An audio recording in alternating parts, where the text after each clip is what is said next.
தமிழக முதலமைச்சராக தேர்ந்தெடுக்கப்பட்ட உடனே கோட்டைக்கு வந்து நான் 5 முக்கியமான அரசாணைகளை பிறப்பிச்சேன்.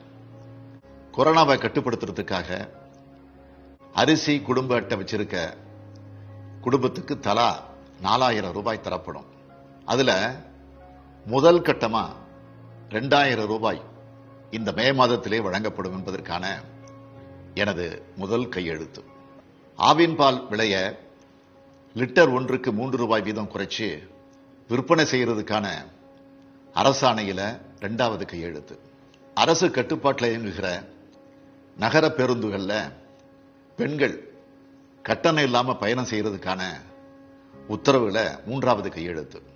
தேர்தல் பரப்புரையின் போது தொகுதிகள் தோறும் நான் பெற்ற மனுக்கள் மேல நடவடிக்கை எடுக்க உங்கள் தொகுதியில் முதலமைச்சர் என்ற திட்டத்தின் கீழ் புதிய துறையை உருவாக்குறதுக்கான உத்தரவுல 4வது கையெழுத்து. கொரோனா தொற்றால பாதிக்கப்பட்டு தனியார் மருத்துவமனையில சிகிச்சை பண்ணிக்கிறவங்களோட இன்னலை குறைக்கிற வகையில அதுக்கான கட்டணத்தை தமிழக அரசே காப்பீட்டு திட்டத்தில் ஏற்குங்கிறதுக்கான 5வது கையெழுத்தை போட்டிருக்கிறேன். 2021ஆம் ஆண்டு மார்ச் இறுதியில் நிலுவையில் உள்ள நிகர கடன் 4,56,600 கோடி ரூபாயாக